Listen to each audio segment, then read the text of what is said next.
শিশু থেকে বৃদ্ধ মুসলিম হলে ঈদ নিয়ে সবারই থাকে বাড়তি আগ্রহ।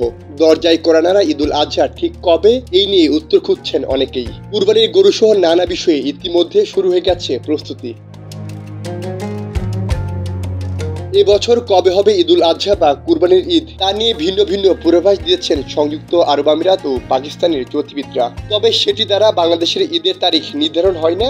আগামী 6 বা 7 জুন বাংলাদেশে ঈদুল আজহা অনুষ্ঠিত হতে যাচ্ছে। মোটা দাগে এতটুকু বলা যায়। আরবি জিলহজ মাসের 10 তারিখে সৃষ্টিকর্তার সন্তুষ্টি লাভের আশায় মুসলমানরা পশু কুরবানি করে থাকেন। আগামী 17 মে হবে জিলকদ মাসের 29 তারিখ। ওই দিন সন্ধ্যায় জিলহজ মাসের চাঁদ খোঁজা হবে। সংযুক্ত আরব আমিরাতের জ্যোতির্বিদ্যা সোসাইটি জানিয়েছে, ওই দিন চাঁদ দেখার প্রবল সম্ভাবনা রয়েছে।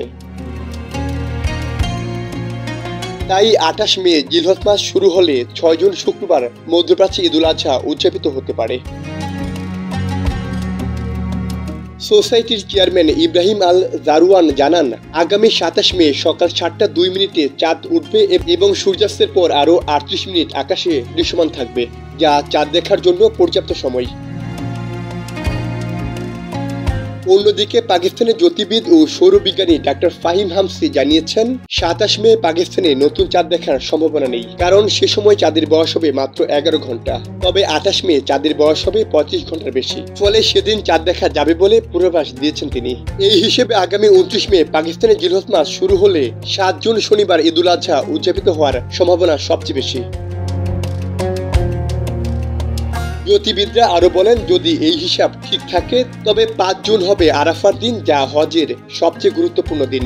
তারপর দিনই মুসলিম বিশ্বে পালিত হবে ঈদুল আজহা। তবে চাঁদ দেখার চূড়ান্ত সিদ্ধান্ত নির্ভর করবে প্রতিটি দেশের জাতীয় চাঁদ দেখা কমিটির উপর।